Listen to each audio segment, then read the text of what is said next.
لا إله إلا الله محمد رسول الله لا إله إلا الله محمد حبيب الله نحمده ونصلي على رسوله الكريم اما بعد فاعوذ باللہ من الشیطان الرجیم بسم اللہ الرحمن الرحیم۔ ہمارے پیارے محترم ناظرین و سامعین، میں ہوں آپ کا میزبان ماجد جمیل ستی اور آپ دیکھ رہے ہیں حق نیوز کی خصوصی رمضان نشریات جمال رمضان۔ آپ کو سنتو برا سلام، السلام علیکم ورحمۃ اللہ وبرکاتہ۔ جب انسان کی زندگی میں اچانک مسائل بڑھنے لگتے ہیں، جب خوشیوں پر کسی کی نظر لگ جاتی ہے، جب گھر میں بے برکتی اور ناچاکیاں جنم لینے لگیں، جب صحت، کاروبار اور رشتے سب متاثر ہونے لگیں، تب ایک سوال پیدا ہوتا ہے، کیا یہ کسی سازش کا نتیجہ ہے؟ کیا یہ جادو سحر کا اثر ہے؟ اللہ رب العزت نے قرآن پاک میں ارشاد فرمایا، وَمَا هُمْ بِضَارِّينَ بِهِ مِنْ أَحَدٍ إِلَّا بِإِذْنِ اللَّهِ، اور وہ کسی کو بھی نقصان نہیں پہنچا سکتے مگر اللہ کے حکم سے۔ آج ہم گفتگو کریں گے جادو سحر کی تباہ کاریاں۔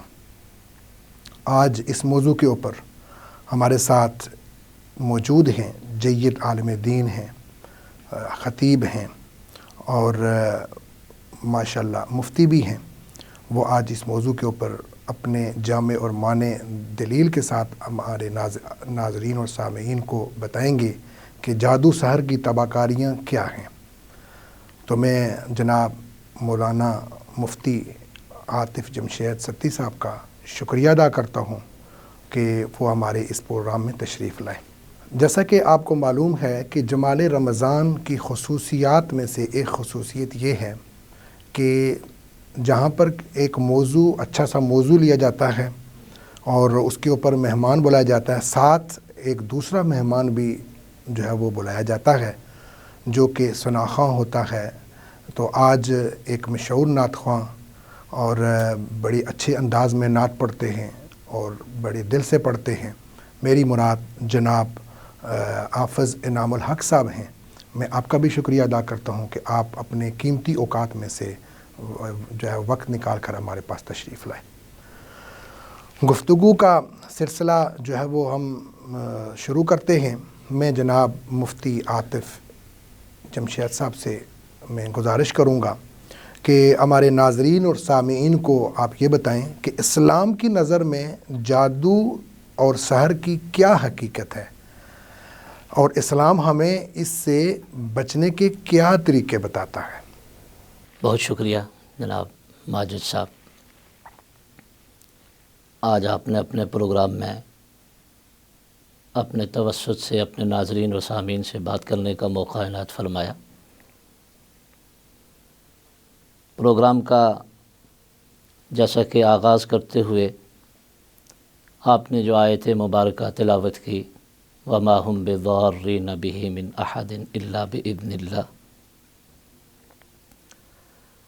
یہ آیت مبارکہ ایک خاص تناظر میں اللہ تبارک و تعالی نے جادو اور سحر کی تفصیل بیان کرتے ہوئے ہی ارشاد فرمائی۔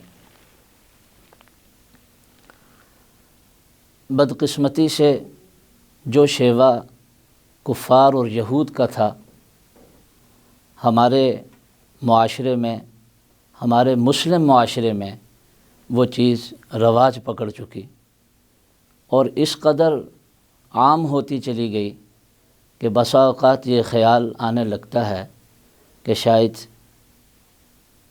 جادو اور ٹونا اور عملیات کے لیے ہی جناب نبی اکرم صلی اللہ علیہ وسلم کی بعثت ہوئی، یا قرآن کا نزول معاذ اللہ اسی مقصد کے لیے ہوا۔ جادو بلا شبہ ایک حقیقت ہے، اس سے انکار نہیں کیا جا سکتا۔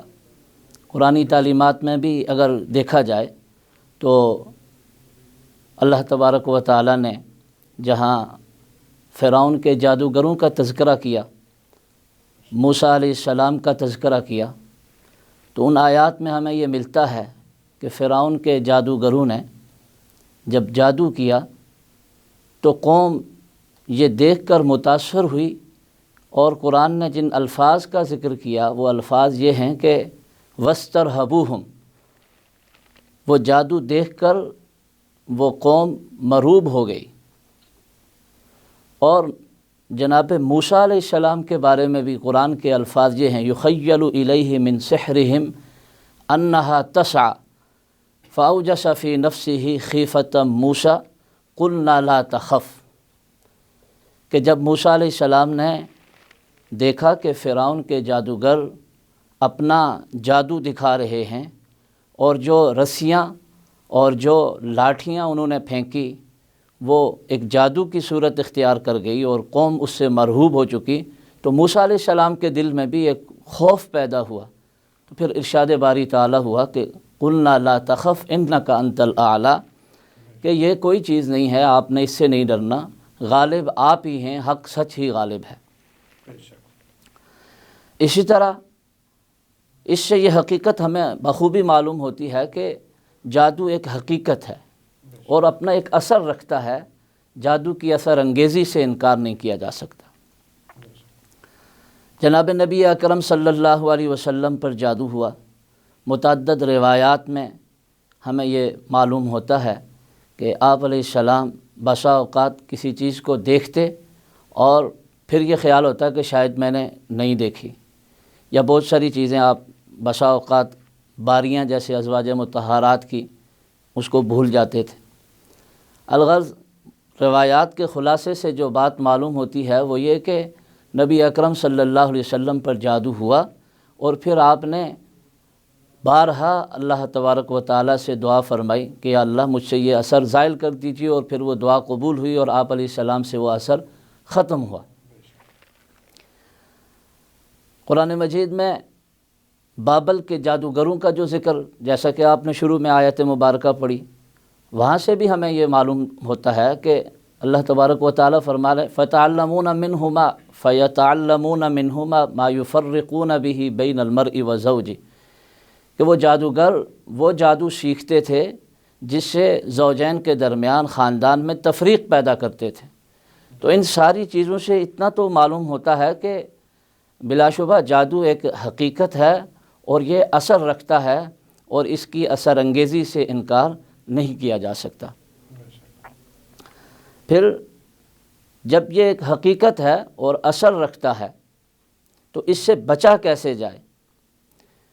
اس سے بچنے سے پہلے، بچنے کے طریقے کو جاننے سے پہلے ہمیں اس بات کو ہمیشہ اپنے پیش نظر رکھنا چاہیے کہ قرآن و سنت نے جو تعلیمات ارشاد فرمائی ہیں وہ کوئی پارٹ ٹائم یا جز وقتی تعلیمات نہیں ہیں۔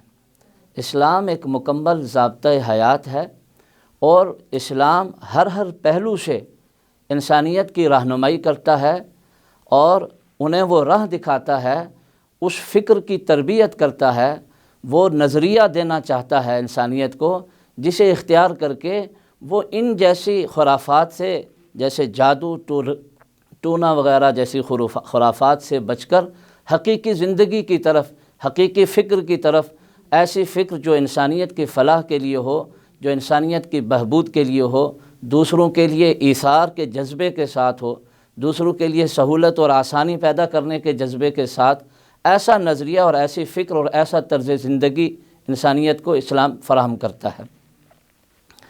نبی اکرم صلی اللہ علیہ وسلم نے حدیث مبارکہ ہے، آپ علیہ السلام نے فرمایا المسلم من سلم المسلمون من لسانہ و یدہ، مسلمان وہ ہے جس کے ہاتھ اور پاؤں سے دوسرے مسلمان محفوظ رہیں۔ ہاتھ اور پاؤں سے محفوظ رہنے سے مراد ماس ٹچ کرنا یا ہاتھ روک لینا نہیں، بلکہ یہ ایک فکر ہے کہ ایک مسلمان کو ایک اسلامی تعلیمات پر یقین رکھنے والے شخص کو ہر وقت اس بات کی کوشش کرنی چاہیے کہ میرے کسی عمل سے، میرے کسی قول سے، میرے کسی بول سے، میری کسی گفتگو سے کسی دوسرے کو کوئی تکلیف نہ پہنچے۔ چاہ جائے کہ کوئی مسلم معاشرے میں کوئی ایسا فرد اٹھے کہ وہ دوسروں کے اوپر کوئی جادو کرے، کوئی ٹونا کرے، اور ارادی طور پر کسی کو کوئی تکلیف پہنچائے، اسلام ہرگز اس چیز کی اجازت نہیں دیتا۔ متعدد روایات میں آپ علیہ السلام نے جادو کی بڑی مذمت بیان فرمائی، اور ایسا جادو جو دوسروں کے لیے تکلیف کا باعث ہو، جو دوسروں کے لیے اذیت کا باعث ہو، جو دوسروں کو گمراہی کا ذریعہ بنے، اس کی سخت مذمت فرمائی۔ ایک حدیث مبارکہ میں آپ صلی اللہ علیہ وسلم نے فرمایا، من تسحر فلیس منا، جو جادو کرے وہ ہم میں سے نہیں۔ اور ایک حدیث مبارکہ میں عبداللہ بن عباس رضی اللہ تعالیٰ عنہ نے فرمایا کہ کاہن اور جادوگر ایک جیسے ہیں، کاہن جادوگر ہے، اور پھر ایک حدیث کے الفاظ یہ ہیں کہ جادوگر کافر ہے۔ تو اس قدر سخت وعید اسلام میں جادو کے حوالے سے، آپ علیہ السلام کی تعلیمات میں جادو کے حوالے سے، کہ آپ نے فرمایا کہ یہ کفری عمل ہے۔ قرآنی آیات میں بھی اس کو شیطانی علم کہا گیا ہے۔ اس کی اسلام اس کی حوصلہ افزائی نہیں، بلکہ اسلام ہر قدم پر اس کی حوصلہ شکنی کرتا ہے۔ آپ علیہ السلام نے فرمایا، اجتنبوا السبع الموبقات، 7 ہلاک کر دینے والی چیزوں سے بچو، 7 ہلاک کر دینے والی چیزوں سے بچو۔ ان 7 ہلاک کر دینے والی ساری کتنی خطرناک چیزیں ہیں، ان میں سے سب سے پہلے شرک سے، اللہ کی ذات اور اللہ کی صفات میں شرک کرنے سے، شریک ٹھہرانے سے بچو۔ ان 7 چیزوں میں پاک دامن عورتوں پر تہمت لگانا یہ شامل ہے، ان 7 چیزوں میں کسی کو قتل کرنا شامل ہے۔ انہی 7 چیزوں میں ایک چیز آپ علیہ السلام نے فرمایا کہ وہ جادو ہے، جادو سے بچو۔ گویا کہ جس طرح کسی کے اوپر زنا کی تہمت لگانا، کسی کو قتل کرنا، اللہ کی ذات میں کسی کو شریک ٹھہرانا یہ برا ہے، ایسے ہی جادو کا عمل بھی ایسے ہی برا ہے۔ ہمیں بحیثیت مسلمان ان چیزوں سے اجتناب کرنا چاہیے، چاہے جائے کہ کوئی کسی مسلم معاشرے میں ایک پیشوا کے طور پر خود کو ایک پیشوا ظاہر کرے اور پھر وہ ان اعمال کا ارتکاب کرے، ان سے اجتناب کرنا چاہیے۔ اللہ تعالی ہمیں ان چیزوں سے دور رکھے، بچائے رکھے، اور اس کے مہلکات سے ہمیں محفوظ رکھے۔ ماشاءاللہ آپ نے بڑی ہی پیاری گفتگو کی اور ہمارے ناظرین و سامعین کو جامع معنی انداز میں جادو سحر کے حوالے سے جو اس کی تباہ کاریاں ہیں وہ بتائیں۔ اب میں آپ سے دوسرا جو سوال ہے وہ میں یہ کرتا ہوں، ہمارے ناظرین اور سامعین کو آپ یہ بتائیں کہ ہمارے معاشرے میں جادو کے نام پر جو دھوکہ دہی اور فریب کا ایک سلسلہ چل رہا ہے، کیا واقعی جو ہے اسلام اس حوالے سے ہمیں کیا رہنمائی کرتا ہے اسلام؟ اس میں شک نہیں کہ اس وقت معاشرے میں جو مروجہ چیزیں چل رہی ہیں ان میں سے بیشتر وہ فراڈ اور جھوٹ پر ہی مشتمل ہیں۔ جیسے میں نے عرض کیا کہ جادو بلا شبہ ایک حقیقت ہے، اور ایسا جادو فقہائے کرام نے کوئی مسئلہ ایسا چھوڑا نہیں جس کی وضاحت، جس کی تفصیل بیان نہ کی ہو۔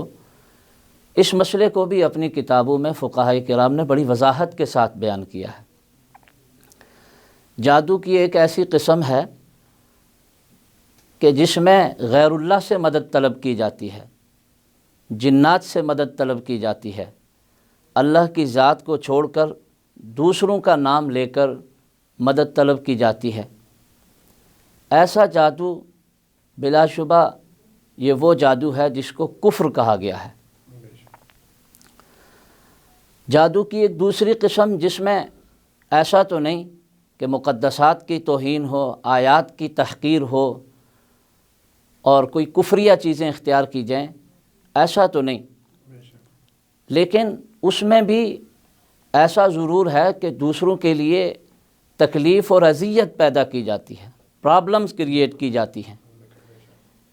ایسا شخص بھی جو اس طرح کے جادو کا ارتکاب کرتا ہے، فقہائے کرام نے ایسے شخص کو فاسق قرار دیا ہے۔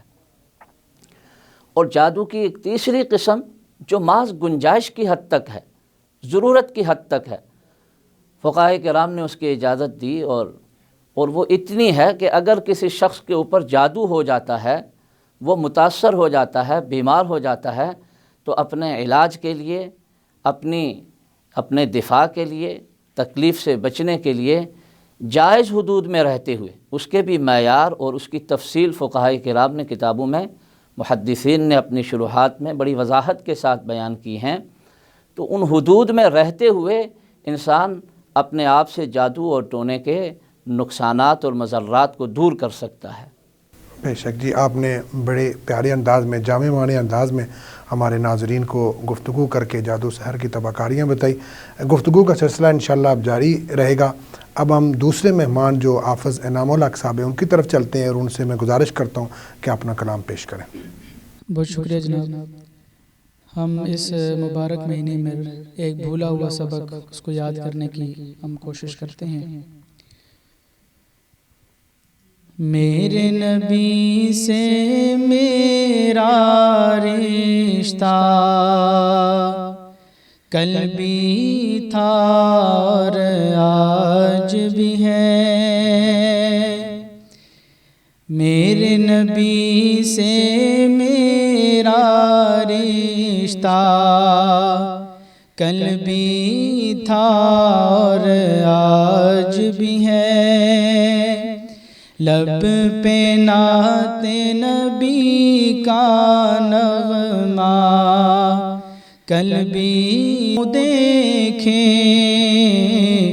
اپنا سب کچھ گنبد خضرا کل بھی تھا اور آج بھی ہے، لب پہ نعت نبی کا نغمہ کل بھی تھا اور آج بھی ہے، پست وہ کیسے ہو سکتا ہے جس کو حق نے بلند کیا، پست وہ کیسے ہو سکتا ہے جس کو حق نے بلند کیا، دونوں جہاں میں ان کا چرچا کل بھی تھا اور آج بھی ہے، لب پہ نعت نبی کا نغمہ کل بھی تھا اور آج بھی ہے، میرے نبی سے میرا رشتہ کل بھی تھا اور آج بھی ہے۔ ماشاءاللہ جی، بہت ہی پیارا آپ نے کلام پیش کیا۔ اب ہم گفتگو کا سلسلہ آگے بڑھاتے ہوئے میں جناب مفتی عاطف جمشید صاحب سے گزارش کرتا ہوں کہ ہمارے ناظرین کو یہ بتائیں کہ کیا جادو کسی بھی شخص پر بغیر اس کی اجازت کے اثر انداز ہو سکتا ہے، اور اس سے بچنے کے قرآنی اور مسنون جو اذکار ہیں وہ کیا ہیں؟ جی، جیسا کہ بالکل شروع کی گفتگو میں تفصیل کے ساتھ میں نے اس بات کو رکھا کہ جادو اثر انداز ہو سکتا ہے، لیکن جادو سے بچنے کے طریقے کیا ہیں اور کیسے اس بات کی کوشش کی جائے کہ انسان جادو اور سحر کے اثرات سے بچا رہے۔ اگر ہم اسلامی تعلیمات پر ذرا سا غور کریں تو سب سے پہلے قرآن پاک جس فکر اور نظریے کی آبیاری کرتا ہے انسانی دماغ میں، وہ فکر اور نظریہ اللہ تبارک و تعالیٰ کی ذات اور صفات پر کامل یقین رکھنا ہے۔ انسان اگر کسی شخص کو، کسی ذات کو مؤثر حقیقی سمجھے تو وہ صرف اللہ تبارک و تعالیٰ کی ذات ہونی چاہیے، کہ انسان کسی بھی عمل کو، کسی بھی کام کو مؤثر نہ سمجھے۔ اللہ کے حکم اور اللہ کی اجازت کے بغیر کوئی کام مؤثر نہیں ہو سکتا، یہ انسان کی فکر اور انسان کا نظریہ ہونا چاہیے۔ قرآن مجید میں متعدد مقامات پر اللہ تبارک و تعالیٰ اس بات کا ذکر کرتے ہیں کہ کوئی چیز انسان کو نقصان نہیں پہنچا سکتی جب تک اللہ نہ چاہے، ایسے ہی کوئی چیز انسان کو فائدہ نہیں پہنچا سکتی جب تک کہ اللہ تبارک و تعالیٰ نہ چاہے۔ وَإِن يَمْسَسْكَ اللَّهُ بِضُرٍّ فَلَا كَاشِفَ لَهُ إِلَّا هُوَ وَإِن يُرِدْكَ بِخَيْرٍ فَلَا رَادَّ لِفَضْلِهِ۔ اللہ کوئی خیر پہنچانا چاہے کوئی اس کو دور نہیں کر سکتا، اللہ کوئی نقصان پہنچانا چاہیں، کوئی مضرت پہنچانا چاہیں تو اس کو بھی کوئی دور نہیں کر سکتا۔ تو انسان کا یہ عقیدہ ہونا چاہیے، اور یہ عقیدہ جتنا راسخ ہوگا اتنا ان سفلی اعمال سے انسان محفوظ اور بچا رہے گا۔ انسان اللہ کی ذات اور صفات پر کامل یقین رکھے اور کسی بھی چیز کو اس کے حکم اور ارادے کے بغیر مؤثر نہ سمجھے۔ اس عقیدے کی پختگی کے لیے مطالعہ چاہیے، قرآن کریم کی تلاوت چاہیے، قرآن کریم کو سمجھ کر پڑھنے اور قرآن کریم کو سیکھنے سے ہمارا یہ عقیدہ اور نظریہ پختہ ہوگا۔ جتنا یہ عقیدہ اور نظریہ پختہ ہوگا اتنا ہم ان اعمال سے، سحر، جادو، ٹونا، ان چیزوں سے ہم انشاءاللہ محفوظ رہیں گے۔ تو یہ سب سے پہلی بات ہے کہ انسان مؤثر حقیقی اللہ تبارک و تعالیٰ کی ذات کو سمجھے، اپنا عقیدہ اور فکر وہ اتنا پختہ رکھے کہ کوئی چیز اس کے اوپر اثر انداز نہ ہو سکے۔ لیکن اس کے باوجود جادو اثر انداز ہوتا ہے، اور وہ تب ہوتا ہے کہ جہاں کہیں ہماری کوئی کمزوری ہو جاتی ہے۔ انسان اپنی کمزوریوں پر نظر رکھے۔ کمزوریوں میں سے پہلی کمزوری وہ انسان پاکی کا خیال نہیں رکھتا۔ بسا اوقات ایسا ہو جاتا ہے کہ آدمی اس قدر پاکی کا اہتمام نہیں کرتا۔ تو علماء کرام نے اس بری بیماری سے یا اس بری عمل کے اثرات سے محفوظ رکھنے کے لیے جو باتیں ارشاد فرمائیں، ان میں سے ایک کہ انسان خود کو پاک اور صاف رکھے ہر وقت، اور کوشش یہ ہو کہ ہر وقت باوضو ہو، پاکی کا اہتمام ہو، نجاست سے خود کو پاک رکھے اور باوضو رہنے کا اہتمام کرے۔ تیسری جو بات محدثین نے لکھی، علماء کرام نے لکھی، وہ یہ کہ 5 وقتہ نمازوں کو شرائط و احکام کے ساتھ جس طرح نمازوں کا حق ہے اس طرح سے نمازوں کا اہتمام کرے۔ اور اس کے ساتھ ساتھ اگر کوئی شخص کسی عمل سے متاثر ہو گیا ہے تو اس کے لیے جو بات علماء نے لکھی وہ سورۃ البقرہ کی تلاوت ہے۔ انسان وقتاً فوقتاً، گاہے بگاہے گھر میں پوری سورہ بقرہ دھیمی آواز سے مسلسل تلاوت کرتا رہے۔ آج تلاوت کر لی سورہ بقرہ، 2 دن چھوڑ کر پھر کر لی، وقت ہو تو روزانہ کرے۔ جتنا زیادہ سورۃ البقرہ کی تلاوت کا عمل ہوگا اتنا اس شہر کا عمل غیر مؤثر ہوتا جائے گا۔ چوتھی بات جس کا اہتمام کرنے کی ضرورت ہے وہ ہے اللہ تبارک و تعالیٰ کا ذکر۔ ہم نماز کا اہتمام بھی قدرے کر لیتے ہیں، لیکن ذکر سے ہم لوگ بھولے ہوئے ہیں۔ اللہ تبارک و تعالیٰ کا ذکر کثرت سے کرنا چاہیے۔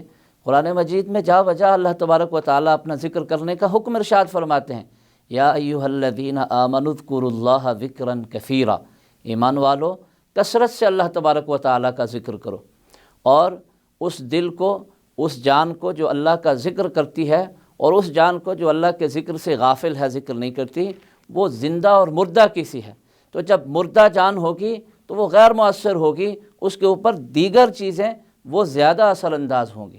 اس لیے انسان جتنا ذکر کی کوشش کر سکے، محدثین کرام نے اس کے لیے کتابیں مرتب کر دی ہیں، قرآنی آیات کے اوپر منزل ایک بنا دی ہے، اس منزل کا اہتمام کرے۔ عام کتب خانے سے مختصر سی کتاب ہے، معمولی سی رقم کے ساتھ بھی مل جاتی ہے۔ تو ان چیزوں کا اہتمام کرنے سے اللہ تبارک و تعالیٰ سے امید ہے کہ انسان سحر اور جادو کے اثرات سے انشاءاللہ محفوظ رہے گا۔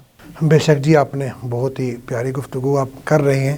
تو میں چاہوں گا کہ ہمارے ناظرین اور سامعین کو آپ یہ بتائیں کہ جادو کی جو کاٹ اور اس کے علاج کے حوالے سے شرعی طریقہ کیا ہے؟ کیا تعویذ، دم اور روحانی طور پر اس کا علاج جو ہے وہ کیا جا سکتا ہے؟ جی بالکل، جیسا میں نے عرض کیا کہ جادو جب ایک حقیقت ہے، اور عام طور پر بدقسمتی سے ہمارے معاشرے میں یہ رواج بھی پکڑ گیا ہے کہ آج کل ہر شخص وہ خود کو جادو زدہ سمجھتا ہے۔ تو ایک تو اس بات کی درستگی کی ضرورت ہے کہ محض کسی معمولی بات کے پیش آنے سے ہم یہ نہ سمجھیں کہ مجھ پر کوئی جادو ہو گیا۔ عام طور پر ہمارے معاشرے میں ایسے لوگ رائج ہیں، جیسے ایسے ڈاکٹر رائج ہیں کہ کوئی بھی بیماری لے کر جائیں تو محض اپنی دوائیاں بیچنے کے لیے، ایسے بدقسمتی سے اچھے لوگ بھی بہت ہیں لیکن بدقسمتی سے ایسے لوگ بھی کم نہیں ہیں کہ جو محض اپنی دوائیاں بیچنے کے لیے یہ کہہ دیتے ہیں کہ جی آپ کو یہ بیماری بھی ہے، آپ کو وہ بیماری بھی ہے، آپ یہ ٹیسٹ بھی کروائیں اور وہ ٹیسٹ بھی کروائیں۔ تو اگر یہ مقدس پیشہ کسی کی صحت یابی کے لیے، علاج کے لیے کوئی اختیار کرتا ہے تو اس کی تو بڑی فضیلت ہے، جس نے ایک زندگی بچائی اس نے گویا ساری انسانیت بچائی۔ لیکن اس کی آڑ میں بہت سارے ایسے دائی بھی موجود ہیں جو ایسے ہیلے اور بہانے کرتے ہیں کہ جس سے اپنی محض دوائیاں بیچنا ان کا مقصد ہوتا ہے۔ بدقسمتی سے اس مذہبی روپ میں بھی بعض ایسی کالی بیڑیں آ چکی ہیں کہ جو لوگوں کے کمزور ایمان کے ساتھ ان کے کمزور نظریے کی وجہ سے معمولی بات پر ان کو کہہ دیتے ہیں کہ جی آپ پر کالا جادو ہے، آپ پر فلاں جادو ہے، آپ کے اوپر یہ سحر ہو گیا، آپ کے اوپر وہ جادو ہو گیا، جبکہ حقیقت میں کچھ نہیں ہوتا۔ وہ محض اپنی دوائیاں بیچنے کے لیے، اپنی عملیات بیچنے کے لیے لوگوں کے ذہن میں یہ وساوس پیدا کرتے ہیں۔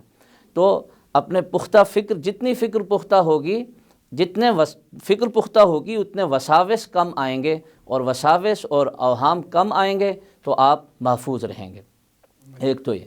دوسرا، نبی اکرم صلی اللہ علیہ وسلم نے مختلف مواقع پر مختلف دعائیں ارشاد فرمائی ہیں۔ دعائے انس اس کے لیے ایک بہترین دعا ہے، ہمیں وہ سیکھنی چاہیے۔ احادیث میں اس دعا کا ذکر ہے۔ حضرت انس رضی اللہ تعالیٰ عنہ کے جان اور مال کی حفاظت کے لیے حضرت انس وہ پڑھا کرتے تھے، بسم اللہ علی نفسی و مالی، بسم اللہ علی ما آتانی اللہ، اللہ اللہ ربی لا اشرک بہ شیئا۔ تفصیلی دعا ہے، دعائے انس کے نام سے چھوٹے کتابچوں میں بھی مل جاتی ہے۔ اس کو دیکھ کر پڑھنے سے انسان ان وساوس سے اور ان سحر جادو کے اثرات سے محفوظ رہتا ہے۔ ایسے ہی حضرت کعب احبار رضی اللہ تعالیٰ عنہ، ان کی ایک دعا ہے، اسی نام سے آپ دعا سیکھ سکتے ہیں، علماء کرام سے سیکھ سکتے ہیں۔ حضرت کعب احبار رحمہ اللہ تعالیٰ حضرت عمر کے دور میں مسلمان ہوئے اور یہودیوں کے مشہور بزرگ عالم تھے۔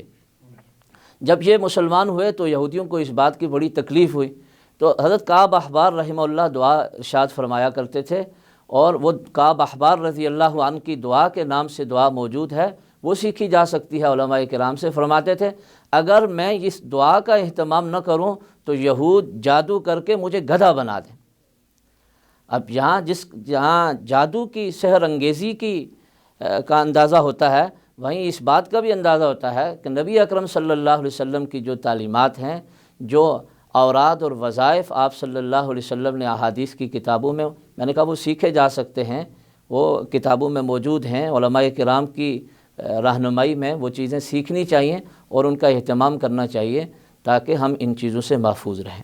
ماشاءاللہ جی، بڑی پیاری آپ نے گفتگو کی اور لوگوں کو جو ہے نا اپنے جامع معنی انداز کے اندر جادو سحر کی تباہکاریاں اور اس کا علاج بھی آپ نے بتایا کہ کیا ہمیں کرنا چاہیے۔ اب ہم اپنے دوسرے مہمان جناب حافظ انعام الحق صاحب کی طرف چلتے ہیں، ان سے میں گزارش کروں گا کہ اپنا دوسرا کلام پیش کریں۔ آئیے جی، اس مبارک مہینے کے اندر روزہ اطہر کی بات کر لیتے ہیں، اور دعا ہے کہ مجھ سمیت تمام مسلمانان عالم کو بار بار ادب و احترام اور قبولیت والی حاضریاں نصیب فرمائے۔ جہاں روزہ پاک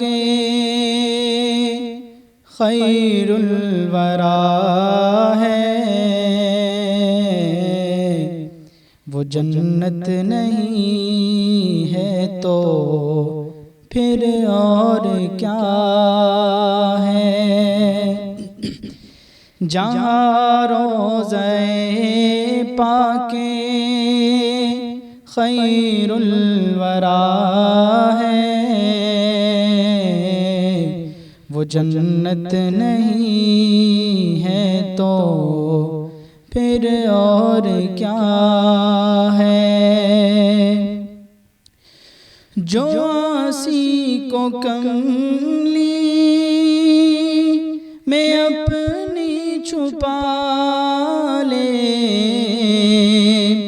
جو دشمن سے بھی زخم کھا کر دعا دے،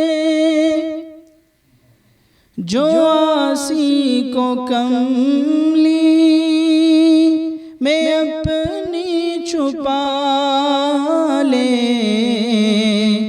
جو دشمن سے بھی زخم کھا کر دعا دے، اسے اور کیا نام دے گا زمانہ، یہ رحمت نہیں ہے تو پھر اور کیا ہے؟ کہاں میں کہاں وہ مدینے کی گلیاں، یہ قسمت نہیں ہے تو پھر اور کیا ہے؟ محمد کی عظمت کو کیا پوچھتے ہو کہ وہ صاحب کعبہ کو سین ٹھہرے؟ محمد کی عظمت کو کیا پوچھتے ہو کہ وہ صاحب کعبہ کو سین ٹھہرے؟ بشر کی سرے عرش میں مانوازی، یہ عظمت نہیں ہے تو پھر اور کیا ہے؟ جہاں روضہ پاک خیر الورا ہے، وہ جنت نہیں ہے تو پھر اور کیا ہے؟ ماشاءاللہ، بہت پیارے کلام آپ نے پڑھے جناب حافظ انعام الحق صاحب، آپ کا بہت بہت شکریہ کہ آپ نے اپنے قیمتی اوقات میں سے وقت نکال کر ہمارے پاس وقت تشریف لائے۔ اللہ تعالیٰ آپ کو اپنی شان کے مطابق اجر عظیم سے نوازے۔ میں اپنے دوسرے مہمان جنہوں نے بڑی مدلل انداز کے اندر جو ہے وہ سحر کی تباہ کاریاں جو آج کا موضوع تھا اس پر گفتگو کی، میری مراد جناب مفتی عاطف جمشید ستی صاحب، آپ کا بھی بہت بہت شکریہ کہ آپ نے اپنے مصروف اوقات میں سے وقت نکالا اور ہمارے پاس تشریف لائے۔ اللہ تعالیٰ آپ کو بھی اپنی شان کے مطابق اجر عظیم سے نوازے۔ اب ہمارا پروگرام جو ہے وہ اختتام کی طرف جاتا ہے کیونکہ وقت ہمارے پروگرام کا ختم ہو گیا ہے۔ تو ناظرین و سامعین، اللہ رب العزت سے دعا ہے کہ اللہ رب العزت مجھے، آپ کو، ہم سب کو جو یہ گفتگو آج کی ہوئی ہے، جو جادو سحر کی تباہ کاریاں، اس کو سمجھ کر اس پر عمل کرنے کی توفیق عطا فرمائے۔ ناظرین و سامعین، آپ سے گزارش ہے کہ ہمارا جو پیغام ہے اس کو آپ آگے پہنچائیں اور جو اپنی قیمتی آراء ہیں اس سے بھی ہمیں آگاہ کریں۔ وآخر دعوانا ان الحمدللہ رب العالمین، والسلام۔